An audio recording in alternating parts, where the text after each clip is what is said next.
भगवान कृष्ण अर्जुन से कहते हैं कि तत्त्ववित्त महाबाहो गुण कर्म विभागयो गुणा गुणेषु वर्तन्ते इति मत्वा न संजते।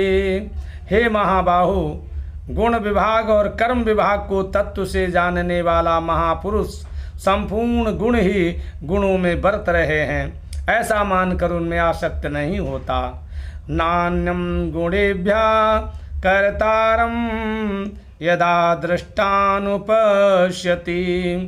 गुणेभ्यश्च परम वेत्ति मदभावं सोऽधिगच्छति। जब विवेकी विचार कुशल मनुष्य तीनों गुणों के सिवाय अन्य किसी को करता नहीं देखता और अपने को गुणों से पर सर्वथा निर्लिप्त अनुभव करता है, तब वो मेरे स्वरूप को प्राप्त हो जाता है। इंद्रियार्थेषु वर्तन्ते, संपूर्ण इंद्रियां ही इंद्रियों के विषयों में बरत रही है, अर्थात इंद्रियां करता है।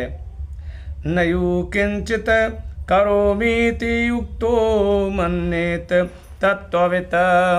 तत्व को जानने वाला सांख्य योगी मैं स्वयं कुछ भी नहीं करता हूँ ऐसा माने, अर्थात अनुभव करे।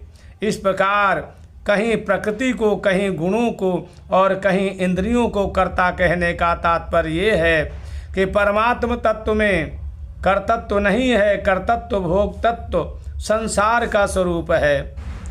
जब परमात्मा तत्व कर्ता ही नहीं है तो फिर अन्य कारक वहाँ तक पहुँच ही कैसे सकते हैं। अतः उसकी प्राप्ति कर्ण के द्वारा नहीं होती, प्रत्युत कर्ण के संबंध विच्छेद से होती है। उपनिषद में आया है कि न तत्र चक्षुरगच्छति नावागच्छति नो मनः। उस ब्रह्म तक ना तो नेत्र इंद्रिय जाती है, न वाणी जाती है और न मन ही जाता है। यन मनसा न मनुते एनाहुर्मनोमतं तदेव ब्रह्म त्वमविद्धि नेदम यदिदमुपासते।